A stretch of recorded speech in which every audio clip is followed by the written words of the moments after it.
So ಎಲ್ರಿಗೂ ನಮಸ್ಕಾರ.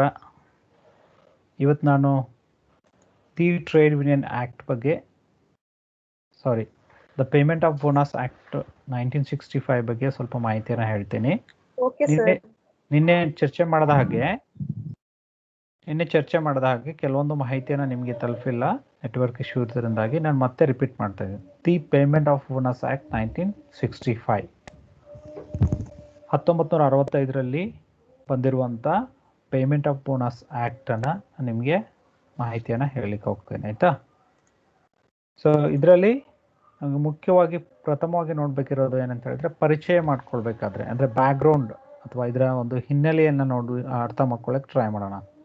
So bonus ಅನ್ನುವಂಥದ್ದು ಒಂದು ದೇಣಿಗೆ, ಸಹಾಯ ಅಥವಾ ಪ್ರತಿಫಲವಾಗಿ ಕಾರ್ಮಿಕರಿಗೆ ಪ್ರತಿಫಲವಾಗಿ ನೀಡುವಂಥ ಅಂಶ. ಭಾರತದಲ್ಲಿ ಏನಾಗುತ್ತೆ ಅಂದರೆ 1917ರಲ್ಲಿ ಫಸ್ಟ್ ವರ್ಲ್ಡ್ ವಾರ್ ನಿಮ್ಗೆ ಗೊತ್ತಿದೆ. ಆ ವರ್ಲ್ಡ್ ವಾರ್ ಆದಾಗ ಕೆಲವೊಂದು ಟೆಕ್ಸ್ಟೈಲ್ ಇಂಡಸ್ಟ್ರೀಸ್ಗಳು ಏನು ಮಾಡುತ್ತೆ ಅಂತ ಹೇಳಿದ್ರೆ, ಒಂದು 10% ಆಫ್ ವಾರ್ ಬೋನಸ್ ಅಂತ ಕೊಡುತ್ತೆ. 10% ಆಫ್ ವಾರ್ ಬೋನಸ್ ಅಂತ ಕೊಡುತ್ತೆ.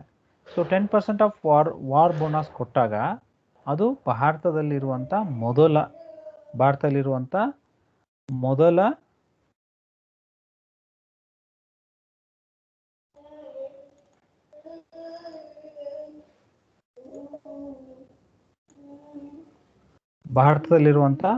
ಮೊದಲ ಒಂದು ಬೋನಸ್ ಆಗಿರುತ್ತೆ. ಸೊ ಅದು ಏನಾಗುತ್ತೆ ಅಂತ ಹೇಳಿದ್ರೆ, ಕಂಪ್ಲೀಟ್ಲಿ ಫಸ್ಟ್ ವರ್ಲ್ಡ್ ವಾರಲ್ಲಿ ಕೊಟ್ಟಿರುವಂಥ ಒಂದು 10% ಕೊಟ್ಟಿರುವಂಥದ್ದೇ ಮೊದಲಾಗಿ ಇರುತ್ತೆ. ಇದಾದಮೇಲೆ 1950ರಲ್ಲಿ ಒಂದು ಸಮಿತಿ ಅಥವಾ ಬೆಂಚ್ ಅಂತ ಹೇಳ್ತೀವಿ, ಕೋರ್ಟಲ್ಲಿರುವಂಥ ಒಂದು ಪ್ರಾಧಿಕಾರ ಅಂತ ಹೇಳ್ತೀವಿ, ಅದೇನು ಮಾಡುತ್ತೆ ಅಂದರೆ ಒಂದು ಫಾರ್ಮುಲಾ ರೆಡಿ ಮಾಡುತ್ತೆ.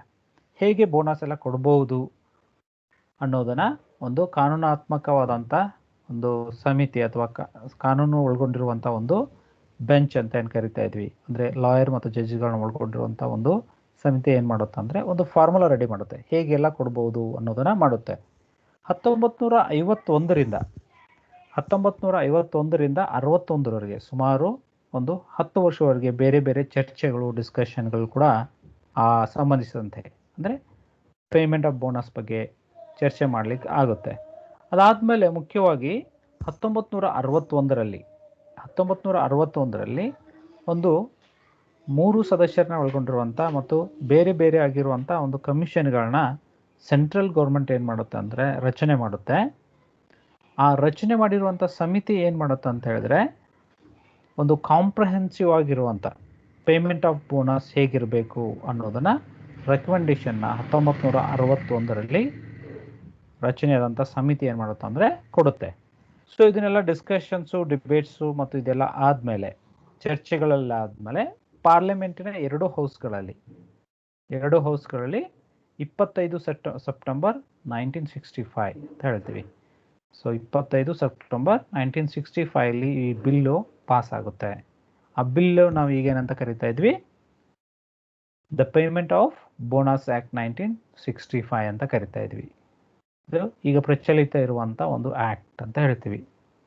ಇದು ಮುಂದುವರೆದ ಭಾಗವಾಗಿ ಏನಂತ ಹೇಳಿದ್ರೆ, ಭಾರತದಲ್ಲಿ ಇಲ್ಲಿವರೆಗೆ ಒಂದು 16 ಅಮೆಂಡ್ಮೆಂಟ್ಗಳು, ಬೇರೆ ಬೇರೆ ಅಮೆಂಡ್ಮೆಂಟ್ಗಳಾಗಿದೆ. ಈ ಒಂದು ಆ್ಯಕ್ಟಲ್ಲಿ ಅಮೆಂಡ್ಮೆಂಟ್ಗಳಾಗಿದೆ. ಸೊ ಆ ಅಮೆಂಡ್ಮೆಂಟ್ಗಳನ್ನ ನಾವು ಬೇರೆ ಬೇರೆ ಇದರಲ್ಲಿ ಚರ್ಚೆ ಮಾಡ್ತೀವಿ. ಓಕೆ, ಸೊ ಇದು ಒಂದು ಕಿರು ಪರಿಚಯ, ಒಂದು ಬ್ಯಾಕ್ಗ್ರೌಂಡ್ ಅಂತ ಹೇಳ್ತೀವಿ, ಈ ಹಿನ್ನೆಲೆಯನ್ನು ನೋಡ್ತೀವಿ ಈ ಕಾಯ್ದೆಗೆ. ಮುಖ್ಯವಾಗಿ ವ್ಯಾಖ್ಯಾನಗಳಿಗೆ ಬಂದರೆ, ನಾವು ವ್ಯಾಖ್ಯಾನಗಳು ನೋಡೋದಾದರೆ ಫಸ್ಟ್ ಅಕೌಂಟಿಂಗ್ ಇಯರ್ ಅಂತ ಕರಿತೀವಿ. ಸಾಮಾನ್ಯವಾಗಿ ನಾವು ಅಕೌಂಟಿಂಗ್ ಇಯರನ್ನು ಒಂದು ಓಪನಿಂಗ್ ಮತ್ತು ಕ್ಲೋಸಿಂಗ್ ಅಂತ ಹೇಳ್ತೀವಿ. ಅಂದರೆ ಅಕೌಂಟಿಂಗ್ ರಿಲೇಟೆಡ್ ಇರುವಂಥ ಮಾಹಿತಿಗಳನ್ನ ನಾವು ಏಪ್ರಿಲ್ 1ರಿಂದ 31 ಮಾರ್ಚ್ವರೆಗೆ ಇರುತ್ತೆ. ಒಂದು ಕ್ಯಾಲೆಂಡರ್ ಇಯರಲ್ಲಿ ತಗೊಂಡ್ರೆ ನೀವು ಏಪ್ರಿಲ್ ಪ್ರಥಮ ದಿನದಿಂದ ಇಟ್ಕೊಂಡು ಮಾರ್ಚ್ 31ವರೆಗೆ ಇರುವಂಥ ಅವಧಿನ ಅಕೌಂಟಿಂಗ್ ಇಯರ್ ಅಂತ ಕರಿತೀವಿ. ಇನ್ನೊಂದು ಅಲೋಕಬಲ್ ಸರ್ಪ್ಲಸ್ ಅಂತ ಕರಿತೀವಿ. ಇಲ್ಲಿ ಏನಂತ ಹೇಳ್ತೀವಿ ಅಂತ ಹೇಳಿದ್ರೆ, ಒಂದು ಇಂಡಸ್ಟ್ರಿ, ಒಂದು ಸಂಸ್ಥೆ ಕಾರ್ಮಿಕರಿಗೆ ಕೊಡುವಂಥ ಬೋನಸ್ನ ಪ್ರತಿಶತವನ್ನು ನಾವು ಏನು ಮಾಡಬೇಕಾಗುತ್ತೆ ಅಂತ ಹೇಳಿದ್ರೆ, ಒಂದಿಷ್ಟು ಇದಕ್ಕೆ ತೆಗೆದಿಡಬೇಕಾಗುತ್ತೆ, ಹಣವನ್ನು ಮೀಸಲಿಡಬೇಕಾಗುತ್ತೆ. ಅದನ್ನು ಅಲೋಕಬಲ್ ಸರ್ಪ್ಲಸ್ ಅಂತ ಕರಿತೀವಿ. ಸೊ ನೆಕ್ಸ್ಟ್ ಅಲ್ಲಿ ನಾವು ವ್ಯಾಖ್ಯಾನ ಬರೋದು ಏನಂತ ಹೇಳಿದ್ರೆ, ಅಪ್ರೋಪ್ರಿಯೇಟ್ ಗೌರ್ಮೆಂಟ್ ಅಂತ ಹೇಳ್ತೀವಿ. ನಾವು ಈಗಾಗಲೇ ಚರ್ಚೆ ಮಾಡಿದ ಹಾಗೆ ಇಂಡಸ್ಟ್ರಿಯಲ್ ಡಿಸ್ಪ್ಯೂಟ್ ಆ್ಯಕ್ಟ್ ಅಲ್ಲಿ ಕೂಡ ನಾವು ನೋಡಿದ್ವಿ. ಅದರಲ್ಲಿ ಅಪ್ರಾಪ್ರಿಯೇಟ್ ಗೌರ್ಮೆಂಟ್ ಅಂದರೆ ಏನಂತ ಹೇಳ್ತೀವಿ, ಐದರ್ ಸೆಂಟ್ರಲ್ ಗೌರ್ಮೆಂಟ್ ಅಥವಾ ರಿಸ್ಪೆಕ್ಟಿವ್ ಸ್ಟೇಟ್ ಗೌರ್ಮೆಂಟ್ಸ್ ಇರ್ಬೋದು. ಒಂದು ಕೇಂದ್ರ ಸರ್ಕಾರ ಇರ್ಬೋದು ಅಥವಾ ರಾಜ್ಯ ಸರ್ಕಾರ ಇರ್ಬೋದು. ಯಾಕೆ ಈ ಕೇಂದ್ರ ಸರ್ಕಾರ ಮತ್ತು ರಾಜ್ಯ ಸರ್ಕಾರ ಬರುತ್ತೆ ಅಂದರೆ, ಕೇಂದ್ರ ಸರ್ಕಾರ ಅಧೀನದಲ್ಲಿರುವಂಥ ಸಂಸ್ಥೆಗಳು, ಉದಾಹರಣೆಗೆ ರೈಲ್ವೆ ಇರ್ಬೋದು, ಅಥವಾ ಸೆಂಟ್ರಲಲ್ಲಿರುವಂಥ ಸೆಂಟ್ರಲ್ಗೆ ಒಳಪಟ್ಟಿರುವಂಥ ಕಾರ್ಖಾನೆಗಳೆಲ್ಲನೂ ಕೂಡ ಸೆಂಟ್ರಲ್ಗೆ ಬರುತ್ತೆ. ಮತ್ತು ಆಯಾ ಸ್ಟೇಟ್ಗಳಲ್ಲಿರುವಂಥ ಇದಕ್ಕೆ ಸಂಬಂಧಿಸಿದಂತೆ ಸ್ಟೇಟ್ಗಳಿರುವಂಥ ಕಾರ್ಖಾನೆಗಳೆಲ್ಲ ಕೂಡ ಏನಂದರೆ ಸ್ಟೇಟ್ ಅಧೀನಿಗೆ ಬರುತ್ತೆ. ಹಾಗಾಗಿ ಐದರ್ ಸ್ಟೇಟ್ ಗೌರ್ಮೆಂಟ್ ಅಥವಾ ಸೆಂಟ್ರಲ್ ಗೌರ್ಮೆಂಟನ್ನು ನಾವು ಅಪ್ರಾಪ್ರಿಯೇಟ್ ಗೌರ್ಮೆಂಟ್ ಅಂತ ವ್ಯಾಖ್ಯಾನಿಸ್ತೀವಿ ಇಲ್ಲಿ. ಸೊ ಇದಾದಮೇಲೆ ಎಂಪ್ಲಾಯೀಸ್, ನಮ್ಗೆ ಗೊತ್ತಿದೆ ಎಂಪ್ಲಾಯಿ ಯಾರು ಅಂತ ಹೇಳಿದ್ರೆ, ಈ ಒಂದು ಕಾಯ್ದೆ ಪ್ರಕಾರ 21,000 ರೂಪಾಯಿನ ಪರ್ ಮಂತ್ ಸ್ಯಾಲರಿಯಾಗಿ ಅಥವಾ ವೇಜ್ ಅಥವಾ ಸ್ಯಾಲರಿಯಾಗಿ ಯಾರು ತಗೊಳ್ತಾ ಇದ್ದಾರೆ ಅದರ ಒಳಗಡೆ ಇರುವಂಥ ಎಲ್ಲ ವರ್ಕರ್ನ ಈ ಒಂದು ಕಾಯ್ದೆ ಪ್ರಕಾರ ಏನಂತ ಕರಿತೀವಿ, ಎಂಪ್ಲಾಯ್ ಅಂತ ಕರಿತೀವಿ. ಸೊ ಇದು ಮೊದಲು ಎಷ್ಟಿತ್ತು ಅಂತ ಹೇಳಿದ್ರೆ 3,500 ಇತ್ತು. ಈಗ ಏನು ಮಾಡಿದ್ದಾರೆ ಅಂತ ಹೇಳಿದ್ರೆ ಇದನ್ನು 21,000 ಮಾಡಿದ್ದಾರೆ. 21,000ಗಿಂತ ಒಳಗಡೆ ಇರುವಂಥ ಎಲ್ಲ ಕಾರ್ಮಿಕರನ್ನ ನಾವು ಕಾರ್ಮಿಕರಂತ ಕರಿತೀವಿ. ನೆಕ್ಸ್ಟು ವೇಜ್ ಆ್ಯಂಡ್ ಸ್ಯಾಲರಿ ಅಂತ ಹೇಳ್ತೀವಿ, ಸ್ಯಾಲರಿ ಅಥವಾ ವೇಜಸ್ ಅಂತ ಹೇಳ್ತೀವಿ. ಇಲ್ಲಿ ನಮಗೆ ಸಿಗುವಂಥ ಕೆಲವೊಂದು ನೆಟ್ ಸ್ಯಾಲ್ರಿ ಅಂತ ಕರಿತೀವಿ ಅಥವಾ ನೆಟ್ ವೇಜಸ್ ಅಂತ ಹೇಳ್ತೀವಿ. ಅದರಲ್ಲಿ ಉದಾಹರಣೆಗೆ ನಾವು ನೋಡ್ಬೋದು, ಕೆಲವೊಂದು ಅಂಶಗಳನ್ನ ತೆಗಿತೀವಿ. ಉದಾಹರಣೆಗೆ HRA ಇರ್ಬೋದು. Okay, so water bill, gas bill, medical expenses ಅಥವಾ ಫುಡ್, ಟ್ರಾವೆಲಿಂಗ್ ಅಲವೆನ್ಸ್ ಅಥವಾ ಬೋನಸ್ ಕಾಂಟ್ರಿಬ್ಯೂಷನ್.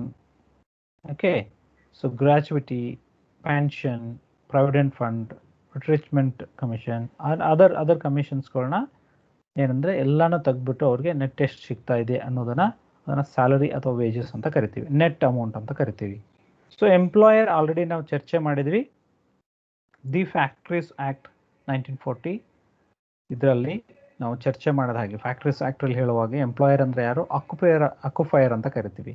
ಹೆಚ್ಚು ಕಡಿಮೆ ನಾವು ಓನರ್ ಅಥವಾ ಫ್ಯಾಕ್ಟ್ರಿಯ ಅಥವಾ ಸಂಸ್ಥೆಯ ಮಾಲೀಕರು ಅಂತ ಕರಿತೀವಿ, ಅಥವಾ ಆ ಮಾಲೀಕರ ಪ್ರತಿನಿಧಿಗಳು ಅಂತ ಕರಿತೀವಿ, ಅಥವಾ ಆ ಮಾಲೀಕರ ಪ್ರತಿನಿಧಿಗಳು ಇರ್ಬೋದು ಅಂತ ಕರಿತೀವಿ. ಸೊ ನೆಕ್ಸ್ಟ್ ಅಲ್ಲಿ ಬೇರೆ ಬೇರೆ ವ್ಯಾಖ್ಯಾನಗಳಿದೆ. ಅದು ಮುಖ್ಯವಾಗಿರುವಂಥ ವ್ಯಾಖ್ಯಾನಗಳನ್ನ ನಾನು ನಿಮಗೆ ಚರ್ಚೆ ಮಾಡಿದೆ. ಇಲ್ಲಿ ಅಪ್ಲಿಕೇಶನ್ ಆಫ್ ದಿ ಆ್ಯಕ್ಟ್ ಅಂತ ಹೇಳಿದ್ರೆ ಎಲ್ಲಿ ಇದು ಅಪ್ಲೈ ಆಗುತ್ತೆ ಅಂತ ಹೇಳಿದ್ರೆ, ಇದು ಈಗ 1970 ನಂತರ ಜಮ್ಮು ಆ್ಯಂಡ್ ಕಾಶ್ಮೀರನೂ ಒಳಗೊಂಡಂತೆ ಏನಂತ ಹೇಳಿದ್ರೆ ಇದು ಹೋಲ್ ಇಂಡಿಯಾಗೆ ಅಪ್ಲಿಕೇಬಲ್ ಆಗುತ್ತೆ. ಭಾರತದಲ್ಲಿರುವಂಥ ಯಾವುದೇ ಕೇಂದ್ರಾಡಳಿತ ಪ್ರದೇಶಗಳು ಮತ್ತು ರಾಜ್ಯ ಸರ್ಕಾರಗಳಲ್ಪಟ್ಟಿರುವಂತೆ ಎಲ್ಲದಕ್ಕೂ ಕೂಡ ಇದು ಅಪ್ಲೈ ಆಗುತ್ತೆ.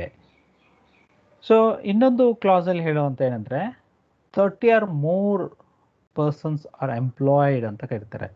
ಅಂದರೆ ಯಾವ ಸಂಸ್ಥೆಯಲ್ಲಿ 30 ಅಥವಾ 30ಗಿಂತ ಹೆಚ್ಚು ಜನರು ವರ್ಕರ್ ಇದ್ದಾರೋ ಆ ಸಂಸ್ಥೆಗಳಿಗೆ ಇದು ಒಳಪಡುತ್ತೆ. ನಾವು ಉದಾಹರಣೆಗೆ ಫ್ಯಾಕ್ಟ್ರೀಸ್ ಆ್ಯಕ್ಟಲ್ಲಿರುವಂಥ ಆ್ಯಕ್ಟ್ ಅಪ್ಲಿಕೇಬಲಿಟಿಯನ್ನು ನೋಡಿದ್ವಿ, ನಿಮಗೆಲ್ಲರಿಗೂ ನೆನಪಿದೆ ಅಂತ ಅಂದ್ಕೊಳ್ತೀನಿ. ಸೊ ಅಲ್ಲಿ ಕೂಡ ನಾವು ಅಪ್ಲಿಕೇಶನ್ನ ನೋಡಿದ್ವಿ.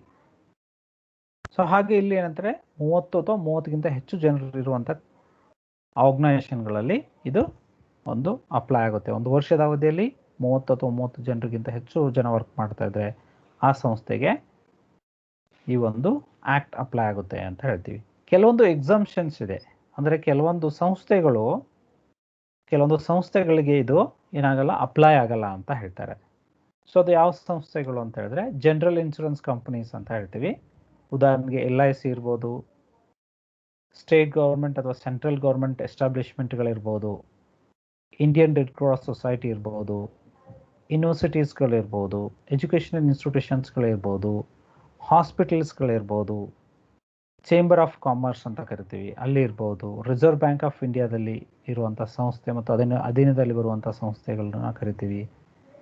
Industrial finance corporation of India ಇದೆ, ಅದು ಕೂಡ ಕೇಂದ್ರ ಸರ್ಕಾರದಲ್ಲಿ ಬರುವಂಥದ್ದು, ಅದಕ್ಕೂ ಕೂಡ ಅಪ್ಲೈ ಆಗಲ್ಲ. ಮತ್ತು ವಿನಿ ಟ್ರಸ್ಟ್ ಆಫ್ ಇಂಡಿಯಾ ಅನ್ನುವಂಥ ಒಂದು ಸಂಸ್ಥೆ ಇದೆ, ಅಲ್ಲಿ ಕೂಡ ಅದು ಅಪ್ಲೈ ಆಗಲ್ಲ. ಮತ್ತು ಸೋಷಿಯಲ್ ವೆಲ್ಫೇರ್ ಇನ್ಸ್ಟಿಟ್ಯೂಷನ್ಸ್ ಅಂತ ಹೇಳ್ತೀವಿ, ಸಮಾಜ ಕಲ್ಯಾಣ ಸಂಸ್ಥೆಗಳಿಗೆ ಕೂಡ ಅಪ್ಲೈ ಆಗಲ್ಲ. ಮತ್ತು ಲೋಕಲ್ ಬಾಡೀಸ್ ಅಂತ ಹೇಳ್ತೀವಿ, ಸ್ಥಳೀಯ ಸಂಸ್ಥೆಗಳೇನಿದೆಯಲ್ವಾ ಅಲ್ಲಿ ಈ ಬೋನಸ್ ಆ್ಯಕ್ಟ್ ಏನಾಗುತ್ತೆ ಅಂದರೆ ಅಪ್ಲೈ ಆಗಲ್ಲ, ಇಷ್ಟು ಸಂಸ್ಥೆಗಳಲ್ಲಿ ಅಪ್ಲೈ ಆಗಲ್ಲ.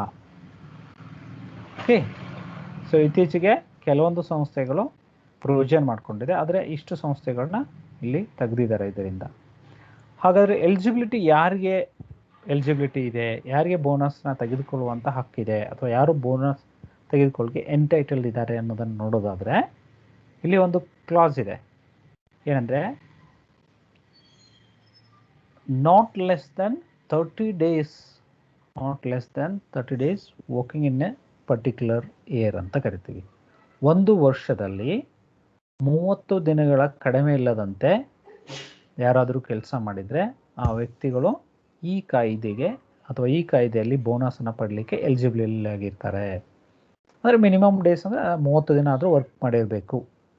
ಅವ್ರು ಬಿಟ್ಟು ಹೋಗ್ಬೋದು, ಆದರೆ 30 ದಿನ ಆದರೂ ವರ್ಕ್ ಮಾಡಿರಬೇಕು.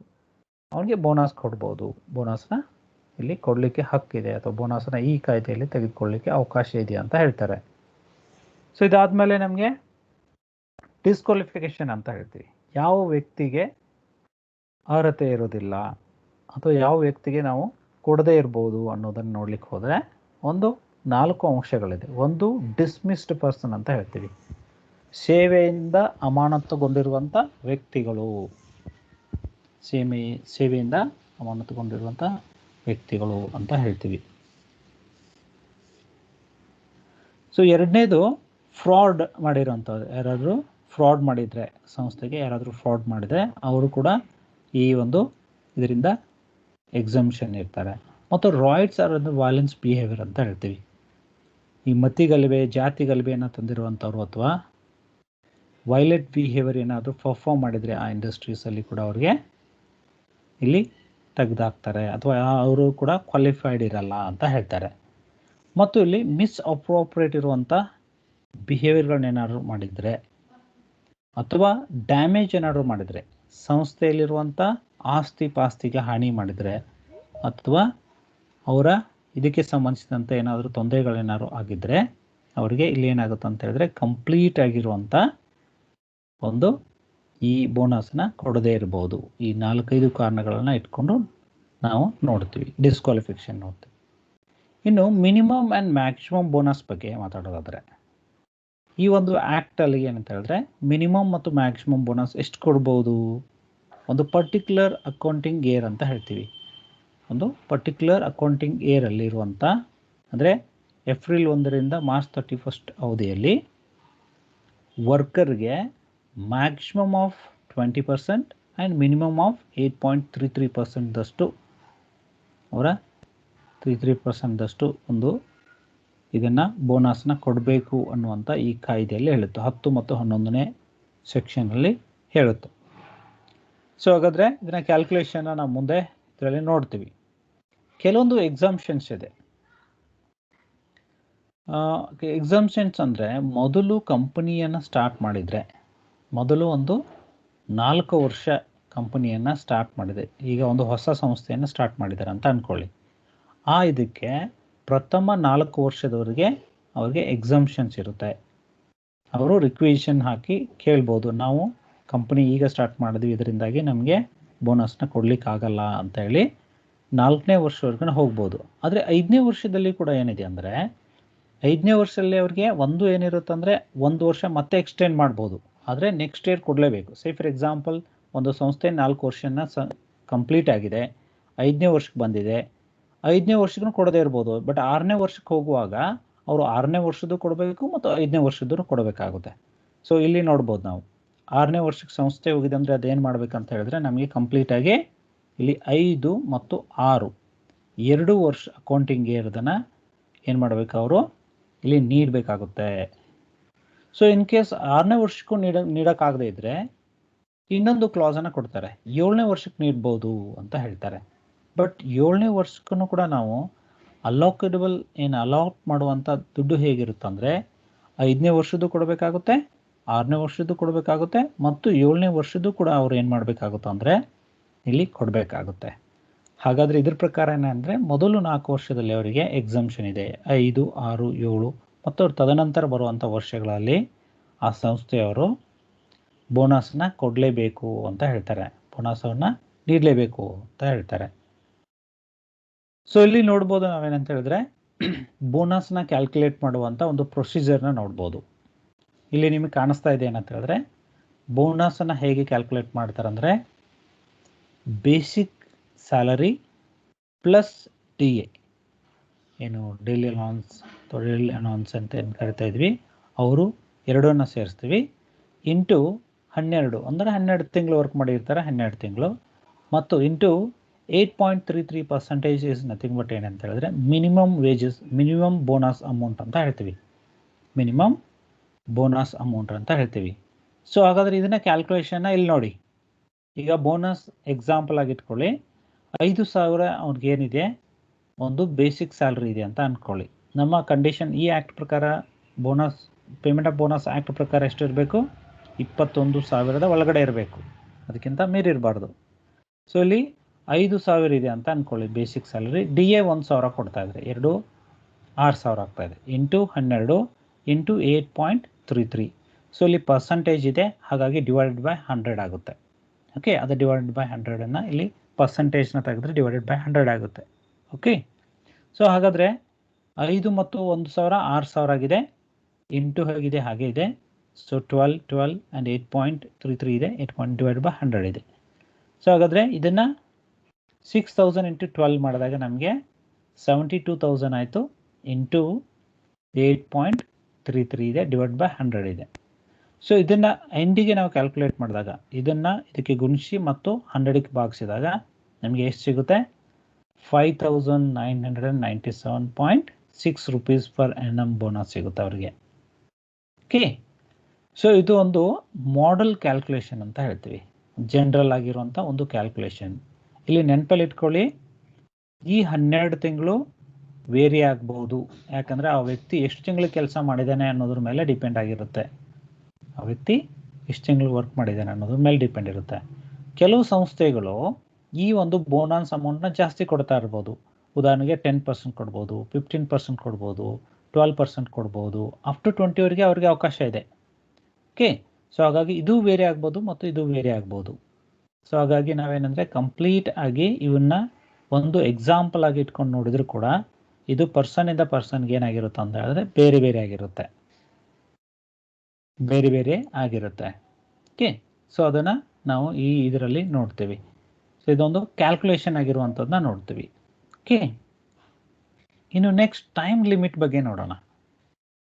ಯಾವಾಗ ಕೊಡಬೇಕು, ಹೇಗೆ ಕೊಡಬೇಕು, ಯಾವಾಗ ಕೊಡಬೇಕು ಅನ್ನೋದ್ರ ಬಗ್ಗೆ ಒಂದು ಇದೆ. The bonus shall be paid within A period of 8 months from A date the close of the accounting year ಅಂತ ಹೇಳ್ತೀವಿ.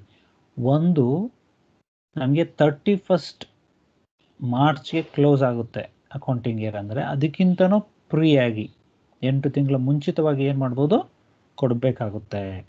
ಯಾಕಂದರೆ ಅಕೌಂಟಿಂಗಲ್ಲೆಲ್ಲ ತೋರಿಸ್ಬೇಕಾಗಿದ್ದರಿಂದಾಗಿ ಮತ್ತು ಕಾನೂನಿನ ನಿಯಮದ ಪ್ರಕಾರವಾಗಿ ಕೊಡಬೇಕು ಅನ್ನೋದನ್ನು ಹೇಳ್ತಾರೆ. ಇದು ಮೊದಲನೇದು. ಎರಡನೇದು, ಇನ್ ಕೇಸ್ ಏನಾದರೂ ಸಂಘರ್ಷವಿದ್ದರೆ, ಇನ್ ಕೇಸ್ ಏನಾಗಿದ್ರೆ ಸಂಘರ್ಷವಿದ್ದರೆ, ಆ ಸಂಸ್ಥೆಯಲ್ಲಿ ಏನಾದರೂ ಮಾಲೀಕರು ಮತ್ತು ಕಾರ್ಮಿಕರ ನಡುವೆ ಏನಾದರೂ ಸಂಘರ್ಷಗಳು ಒಳಪಟ್ಟಿದ್ರೆ, ಆ ಸಂಘರ್ಷದ ಮುಗಿದ ನಂತರ ಸೊ ಅವಾರ್ಡ್ ಆಗುತ್ತಲ್ವ, ಪನಿಷ್ಮೆಂಟ್ ಏನಾಗಿ ಅಲ್ಲಿ ಏನು ಅವಾರ್ಡ್ ಆಗುತ್ತೋ ಆದ 1 ತಿಂಗಳಲ್ಲಿ ಅವರೆಲ್ಲರಿಗೂ ಕೂಡ ಬೋನಸನ್ನು ಕೊಡಬೇಕು ಅಂತ 2ನೇ ಕ್ಲಾಸಲ್ಲಿ ಹೇಳ್ತಾರೆ.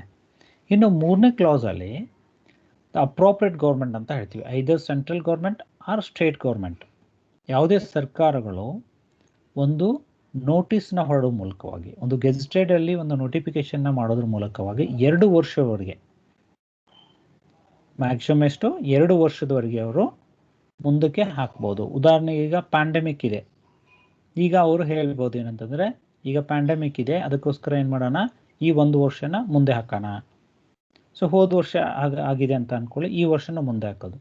ಸೊ 2 ವರ್ಷದವರೆಗೆ ಏನು ಮಾಡ್ಬೋದು, ಅವರು ಮುಂದೆ ಹಾಕ್ಲಿಕ್ಕೆ ಸಾಧ್ಯ ಇದೆ. 8 ತಿಂಗಳು ಮುಂದೆ ಹಾಕ್ಬೋದು, 1 ವರ್ಷ ಮುಂದೆ ಹಾಕ್ಬೋದು, 2 ವರ್ಷದವರೆಗೆ ಮ್ಯಾಕ್ಸಿಮಮ್ ಆಗಿ ಮುಂದೂಡಲಿಕ್ಕೆ ಸಾಧ್ಯತೆ ಇದೆ ಅಂತ ಹೇಳ್ತಾರೆ.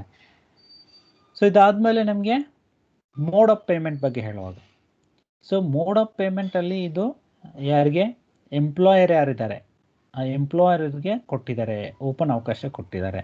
ಒಂದು ಬ್ಯಾಂಕ್ ಮೂಲಕ ಆನ್ಲೈನ್ ಟ್ರಾನ್ಸಾಕ್ಷನ್ ಮೂಲಕವಾಗಿ ಬ್ಯಾಂಕಿಗೆ ಹಾಕ್ಬೋದು, ಚೆಕ್ ಮೂಲಕವಾಗಿ ಕೊಡ್ಬೋದು, ಇಲ್ಲಾಂದರೆ ಕ್ಯಾಶ್ ಮೂಲಕವಾಗಿ ಕೊಡ್ಬೋದು. ಆದರೆ ಇದರದ್ದು ಅಧಿಕೃತವಾದಂಥ ದಾಖಲೆಗಳನ್ನು ನೋಂದಣಿ ಮಾಡಿರಬೇಕು, ಆ ದಾಖಲೆಗಳ ವಿವರಣೆಯನ್ನು ಹೊಂದಿರಬೇಕು, ರಿಜಿಸ್ಟರ್ ಇರಬೇಕು ಅಂತ ಹೇಳ್ತಾರೆ. ರಿಜಿಸ್ಟ್ರು ಹೊಂದಿರಲೇಬೇಕು ಅನ್ನೋದನ್ನು ಈ ಕಾಯ್ದೆಯಲ್ಲಿ ಪೇಮೆಂಟ್ ಆಫ್ ಬೋನಸಲ್ಲಿ ಹೇಳ್ತಾರೆ. ಇನ್ನು ಕೆಲವೊಂದು ಏನಂದರೆ ಪೆನಾಲ್ಟೀಸ್ ಇದೆ, ಪನಿಷ್ಮೆಂಟ್ ಇದೆ. ಓಕೆ, ಏನಾಗುತ್ತೆ ಇನ್ ಕೇಸ್ ನೋಡಿ, ಇವೆಲ್ಲ ಎಕ್ಸಂಪ್ಷನ್ಸ್ ಅಥವಾ ಇಲ್ಲಿ ನೀಡಿರುವಂಥ ಎಲ್ಲ ಅಂಶಗಳನ್ನು ಕೂಡ ನಾವು ಏನಾಗುತ್ತೆ ಅಂತ ಹೇಳಿದ್ರೆ ಕಂಪ್ಲೀಟ್ ಆಗಿದೆ, ನೀಟಾಗಿ ಹೇಳ್ತಾ ಇದ್ದಾರೆ. ಇದನ್ನು ತಪ್ಪಿದರೆ ಏನಾಗುತ್ತೆ, ಕೊಡಲಿಲ್ಲ, ಈ ವರ್ಷ ಕೊಡಲಿಲ್ಲ ಅವರು ಅಂತ ಹೇಳಿದ್ರೆ ಅದಕ್ಕೆ ಏನು ಮಾಡಬೇಕಂತ ಹೇಳಿದ್ರೆ ಕಂಪ್ಲೀಟಾಗಿ ಯಾರು ಅಲ್ಲಿರುವಂಥ ರೆಸ್ಪಾನ್ಸಿಬಲ್ ಪರ್ಸನ್ ಆಗಿರ್ತಾರೆ ಅವ್ರಿಗೆ ಏನು ಮಾಡ್ಬೋದು ಅಂತ ಹೇಳಿದ್ರೆ ಅವ್ರಿಗೆ 6 ತಿಂಗಳವರೆಗೆ ಶಿಕ್ಷೆನ ವಿಧಿಸ್ಲಿಕ್ಕೆ ಸಾಧ್ಯ ಇದೆ ಮತ್ತು 1,000 ರೂಪೀಸ್ನ ದಂಡ ಹಾಕಲಿಕ್ಕೆ ಸಾಧ್ಯ ಇದೆ, ಅಥವಾ 6 ತಿಂಗಳು ಜೈಲು ಮತ್ತು 6 ತಿಂಗಳ ಶಿಕ್ಷೆಯನ್ನು ವಿಧಿಸುವಂಥ ಸಂದರ್ಭ ಇರುತ್ತೆ. ಒಂದು ಅಲ್ಲಿರುವಂಥ ಮ್ಯಾನೇಜ್ಮೆಂಟ್ ಅಥವಾ ಮ್ಯಾನೇಜರಲ್ ಅಥವಾ ಅಲ್ಲಿರುವಂಥ ಅಡ್ಮಿನಿಸ್ಟ್ರೇಟಿವ್ಗೆ ಶಿಕ್ಷೆ ಆದರೆ ಅದನ್ನು ಪ್ರಭಾವಕ್ಕೊಳಪಟ್ಟಿರುವಂಥ ಯಾವ್ದಾದ್ರು ವ್ಯಕ್ತಿಗಳಿದ್ದರೆ, ಅದನ್ನು ಯಾರಾದರೂ ಪ್ರಭಾವಕ್ಕೊಳಪಟ್ಟಿರುವಂಥ ವ್ಯಕ್ತಿಗಳು ಯಾರಾದರೂ ಇಲ್ಲ ಈ ವರ್ಷ ಕೊಡಬೇಡಿ ಅಂತ ಆ ಸಂಸ್ಥೆಯಲ್ಲಿ ಯಾರಾದರೂ ಮಾಲೀಕರು ಹೇಳಿದರೆ ಅವರಿಗೂ ಕೂಡ ಪನಿಷ್ಮೆಂಟ್ ಇರುತ್ತೆ, ಮ್ಯಾನೇಜರ್ಗೂ ಇರುತ್ತೆ ಮತ್ತು ಅವ್ರಿಗೂ ಕೂಡ ಪನಿಷ್ಮೆಂಟ್ ಇರುತ್ತೆ. ಸೊ ಅವ್ರಿಗೂ ಕೂಡ ಏನು ಮಾಡ್ಬೋದು, ಅಪ್ ಟು 6 ಮಂತ್ವರೆಗೆ ಇಂಪ್ರಿಸನ್ಮೆಂಟ್ ಕೊಡ್ಬೋದು, ಅಥವಾ 1,000 ರೂಪೀಸ್ ದಂಡ ಹಾಕ್ಬೋದು, ಅಥವಾ ಎರಡೂ ಹಾಕ್ಬೋದು. 6 ತಿಂಗಳು ಜೈಲು ಶಿಕ್ಷೆ ಮತ್ತು 1,000 ದಂಡವನ್ನು ವಿಧಿಸ್ಬೋದು. ಇದು ಶಿಕ್ಷೆಗೆ ಒಳಪಡುವಂಥ ಅಂಶಗಳು, ಶಿಕ್ಷೆಗೆ ಒಳಪಡ್ತಾರೆ. ಓಕೆ, ಸೊ ಇಷ್ಟು ಮಾಹಿತಿಯನ್ನು ನಾವು ದಿ ಪೇಮೆಂಟ್ ಆಫ್ ಬೋನಸ್ ಆ್ಯಕ್ಟಲ್ಲಿ ನೋಡ್ತೀವಿ.